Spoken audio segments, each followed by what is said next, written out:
வணக்கத்துக்குரிய சிதம்பரம் பாராளுமன்ற தொகுதியினுடைய வாக்காளர் பெருங்குடி மக்களே, வருகிற ஏப்ரல் 19 அன்று நடைபெற இருக்கின்ற பாராளுமன்ற தேர்தலில் தேசிய ஜனநாயக கூட்டணியின் சிதம்பரம் பாராளுமன்ற தொகுதியின் பாரதிய ஜனதா கட்சியினுடைய வெற்றி வேட்பாளர் கார்த்திகாயினி அவர்களுக்கு தாமரை சின்னத்திலே வாக்களித்து வெற்றி பெற செய்யுமாறு உங்களை வேண்டி வணங்கி,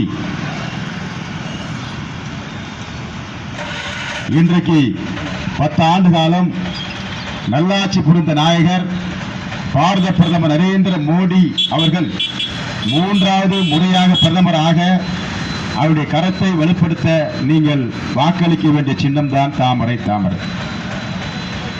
இன்றைக்கு நம்முடைய பாரத நாடு 10 ஆண்டுகளுக்கு முன்பு பொருளாதார நிலையில் 11வது இடத்திலிருந்து இன்றைக்கு 5வது இடத்திற்கு முன்னேறி இருக்கிறது. இன்றைக்கு கிராமங்கள் தோறும் குடிநீர் குழாய் இணைப்பு வசதி, இன்றைக்கு டாய்லெட் வசதி, இன்றைக்கு குடிசை வீடுகளை மெத்தவிடாக மாற்றி கட்டி கொடுத்திருக்கிறார். இப்படி பாரத மக்களுக்காக தான் குடும்பத்தை இதனுடன் சேர்க்காமல் ஒரு டீவிட்ட எளிய மனிதர் இன்றைக்கு பாரத திருநாட்டை ஒரு வளர்ந்த நாடாக 10 ஆண்டுகளில் முன்னேற்றி காட்டியிருக்கிறார். கொரோனா காலத்தின் போது உங்களுக்கு இலவசமாக தடுப்பூசி போட்டு உங்களுடைய உயிரை காப்பாற்றிய ஒப்பற்ற மனிதர். இன்றைக்கு எண்ணற்ற திட்டங்களை 300க்கும் மேற்பட்ட திட்டங்களை கொடுத்த ஒப்பற்ற பிரதமர். கரைபடியாத கரங்களுக்கு சொந்தக்காரர். இன்றைக்கு 1,76,000 கோடி ஊழல் செய்த திமுக பிரதமரை பார்த்து இவர் ஊழல் செய்துவிட்டார் என்று வாய் போனதா கால் போனதா போக்கிலே உணர்வு கொண்டிருக்கிறார் மு.க. ஸ்டாலின் அவர்கள். தமிழ்நாட்டுக்கு 17 லட்சம் கோடி ஒரு எம்பி கூட இல்லாத நிலையிலே நலத்திட்டங்களை கொடுத்து தமிழ்நாட்டினுடைய உள்கட்டமைப்புக்கு மேம்படுத்தி காட்டுவதற்காக செய்து காட்டிய ஒப்பற்ற தலைவர் பாரத பிரதமர் நரேந்திர மோடி அவர்கள். இன்றைக்கு 531 தேர்தல் வாக்குறுதிகளை கொடுத்துவிட்டு 3 ஆண்டுகளுக்கு முன் ஆட்சிக்கு வந்த திமுக சொன்னதெல்லாம் நிறைவேற்றுதா?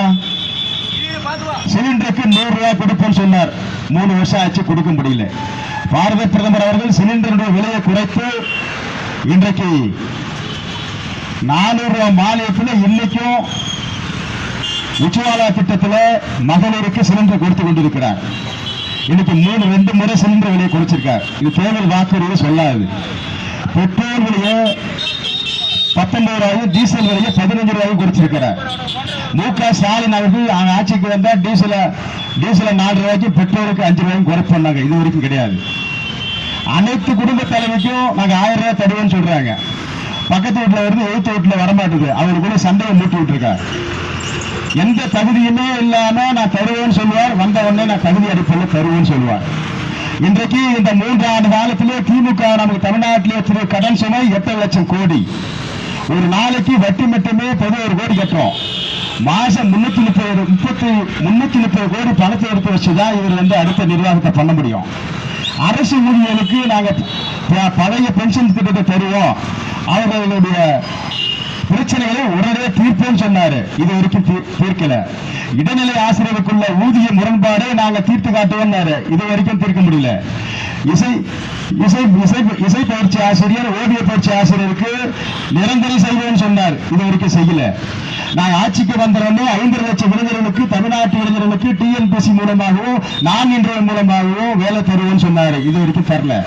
அவர் செஞ்ச சாதனை, அவங்க மு.க. ஸ்டாலின் மகனும் மருமகனும் 19,000 கோடி கொள்ளடிச்சுதான். யார் சொல்றாரு? முன்னாள் நிதியமைச்சர் பழனிவேல் தியாகராஜன் சொல்றாரு. எவ்வளவு கொள்ளடிச்சாலும் எவ்வளவுதான் இங்க கொள்ளடிப்பாங்க. இன்றைக்கு நடைமுறைப்படுத்தக்கூடிய திட்டங்கள்ல அவர் செயல்படுத்தக்கூடிய திட்டங்கள் எதுவுமே கிடையாது. இன்னைக்கு பட்ஜெட்ல இவர் தான் சொன்னாரு, நாங்க சென்னைக்கு 5,000 கோடி ஒதுக்கி இருக்கோம்னு. இப்ப பாத்தீங்கன்னா திரும்ப ஒரு 4,500 கோடி ஒதுக்கிருக்காரு. கோவில் நதியை சுத்தகரிப்பதற்காக ஒரு 500 கோடி, வடசென்னை வளர்ச்சிக்காக ஒரு 1000 கோடி, 6 குளம் தூர்வார்க்காக ஒரு 500 கோடி.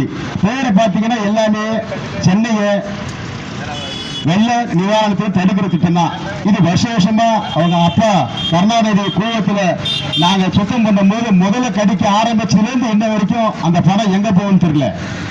இந்த தமிழ்நாட்டு மக்களுடைய ஒரே ஒரு செய்த சாதனை, தமிழ்நாட்டு மக்களை 24 மணி நேரம் குடிக்க வைத்து சிந்திக்க வைக்காமல் இன்றைக்கு மதுவையும் கஞ்சாவையும் ஒவ்வொரு குடும்பத்தினுடைய வீட்டு வாசல் வழியே கொண்டு போய் சேர்த்த சாதனை மட்டும்தான் இவங்க செஞ்சிருக்காங்க. இவங்க சொல்றாங்க இன்றைக்கு இந்தியா கூட்டணியில காமன்வெல்த் ஊழல், 2G ஸ்பெக்ட்ரம் ஊழல், இப்படி எண்ணற்ற ஊழல் செய்த ஒருத்தர் அரவிந்த் கெஜ்ரிவால் பேரு மதுமாரை கொண்ட ஊழல்ல உள்ள போயிருக்கார். இப்படி ஊழலுடைய ஊற்றுக்கண்ணாக இருக்கக்கூடிய இந்தியா கூட்டணி இந்த பாரத நாட்டை வழிநடத்துமா? இன்றைக்கு 10 ஆண்டு கால நல்லாட்சி கொடுத்த பாரத பிரதமர் நம்ம நாட்டை வழிநடத்துவாரா? இந்த பகுதியில, இந்த பாராளுமன்ற பகுதியில ஒரு பவர்ஃபுல்லான எம்பி இருந்திருந்தா இந்த என்எல்சியுடைய வேலை வாய்ப்பு பிரச்சனையும் நிலத்துக்கான சரியான விலை கொடுக்கிற பிரச்சனையும் தீர்ந்து போயிருக்கும். இங்க யாரையோ நீங்க எம்பி ஆக்குறீங்க, போய் அங்க போய் யாரையும் பேச முடியல, ஏன்னா பேசுறதுக்கான வாய்ப்பு இல்ல. இருப்பது இருக்க போவது ஆளுங்கட்சியாக பாரதிய ஜனதா கட்சி மட்டும்தான். நீங்க உங்க தொகுதியுடைய எம்பி கார்த்தியாயன் அவர்களை நீங்க வெற்றி பெற வைத்து நீங்க பாராளுமன்றம் அனுப்பி வச்சா பாரத பிரதமருடைய அனைத்து திட்டங்களையும் இந்த பாராளுமன்றத்துக்கு கொண்டு வந்து சேர்ப்பாங்க. நீங்க சிந்திச்சு பாருங்க. 10 வருஷமா 2 எம்பி அனுப்பிக்க, எந்த எம்பியாவது இந்த தொகுதியில வந்து நான் இந்த திட்டத்தை செஞ்சேன் அப்படின்னு சொல்ல முடியுமா? நீங்க பாரதிய ஜனதா கட்சியினுடைய எம்பி கார்த்தியாயனை இங்கிருந்து நீங்க தேர்வு செய்து அனுப்பிவிட்டால் முத்ரா வங்கி கடன் இங்கே படித்த இளைஞர்களுக்கு கிடைக்க வழிவகை செய்யப்படும். ஸ்டாண்ட் அப் இந்தியா திட்டத்திலே இன்றைக்கு ஆதி திராவிட மக்களுக்காக 50% மானியத்திலே தொழில் தொடங்க கடன் கிடைக்க வழிவகை செய்யப்படும். இப்பேற்பட்ட திட்டங்களை செய்ய வேண்டிய எம்பிகளா இருந்தோம், யாரும் இங்க செய்யல. எங்களுடைய வெற்றி வேட்பாளர் கார்த்தியாயன் அவர்களுக்கு நீங்கள் தாமரை சின்னத்தில் வாக்களித்தால் இந்த ஒட்டுமொத்த சமூகத்தினுடைய வளர்ச்சிக்கும் அவர் பாடுபடுவார். பிரதமருடைய தேர்தல் அறிக்கையாதான் இன்னைக்கு அனைவருக்குமான வளர்ச்சி, அனைவருக்குமான முன்னேற்றம். இன்னைக்கு விவசாயிகளாக இருக்கட்டும், இன்னைக்கு ஏழை எளிய மக்களாக இருக்கட்டும், இளைஞர்களாக இருக்கட்டும், வழிகாட்டுவது பிரதமருடைய நோக்கம். இன்னைக்கு அவர்கிட்ட இருக்கிறது அவர் போட்டிருக்க சட்டை தவிர வேற எதுவும் கிடையாது. சாதாரண நம்ம தமிழ்நாட்டில் ஒரு லெட்டர் போர்டு வச்சிருக்க கட்சிக்காரன் கூட இன்னைக்கு ஒரு பல கோடிகள் இருக்கு. ஆனால் 10 ஆண்டு காலம் ஆட்சியில் இருந்த பாரத பிரதமர் நரேந்திர மோடி அவர்கள் தன்னுடைய தன்னுடைய அண்ணனையோ யாருக்குமே அரசு பங்களிப்பு நிதி செய்யக்கூடிய எந்த ஒரு செயலும் செய்யல. ஒரு ஊழலற்ற ஒரு பாரதத்தை 10 ஆண்டு காலம் கட்டி போற்றி பாதுகாத்த ஒரு ஒப்பற்ற தலைவர் தான் பாரத பிரதமர் நரேந்திர மோடி. இன்னைக்கு ஊழல்ல இன்னைக்கு 531 தேர்தல் வாக்குறுதி கொடுத்த திமுக நாங்க ஆட்சிக்கு வந்தோம்னா துப்புரவு பணியாளருக்கு வாரம் ஒரு நாள் லீவு தரும்னு சொன்னாங்க. கிடையாது. அதோட மட்டும் அவருடைய தேர்தல் வாக்குறுதியில எஸ்டி எஸ்சி விவசாய கூலிகளுடைய முதல் பெண் வாரிசுக்கு அவங்க காலேஜில் படிச்சாலும் இல்ல பிஇ படிச்சாலும் எம்பிபிஎஸ் படிச்சாலும் அதுக்கான செலவை நாங்க ஏற்றுப்போம் சொன்னாங்க. இது வரைக்கும் கொடுத்த உண்டா? நீட்டை ஒழிப்போம் சொல்லிட்டு இருக்காங்க.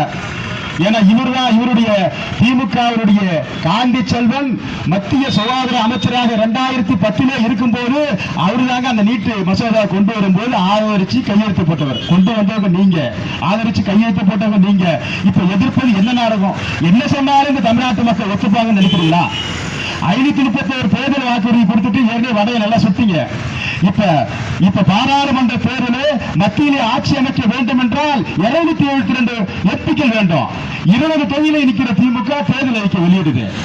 என்னத்த செய்ய, நாங்க ஆட்சிக்கு வந்தா கேஸ் விலையை 5 ரூபாய் குறைப்போம், பெட்ரோல் விலையை குறைப்போம், என்ன அள்ளி விடுறீங்க? அதுக்கான பட்ஜெட்டும் நிதியும் இருக்கிறதா என்று பார்க்க முடியாத திமுக நிலைமை எப்படின்னா அதுக்கு மேல ஒருத்தருக்காரு அவங்க அப்பா காங்கிரஸ் அள்ளி விடுறான். இந்த நாட்டை 60 ஆண்டு காலம் ஆண்டு இந்த நாட்டை குட்டிச்சாகிற காங்கிரஸ் திரும்ப அள்ளி விடுறான். ஏமாத்துறது படுத்து செத்து போச்சு, வேலை முடிஞ்சு போச்சு. 2 பேரும் செஞ்ச சாதனை இன்னும் ஒண்ணு இருக்கு. 2 பேருமே கட்சி தார வைத்தாங்க. இன்றைக்கு 2010 பாஸ்பரஸ் குண்டுகளை வீசி இளைஞர்களை நம் தாய் தமிழ் உறவுகளை கொன்று அழித்து விட்டு 2011 மத்திய அமைச்சர்கள் ஓய்வு கருணாநிதி அவர்கள் என்னுடைய மருமகனுக்கும் மகனுடைய மனங்கவர்ந்தவருக்கும் எனக்கு மத்திய அமைச்சர் கொடுங்கன்னு கேட்டார்.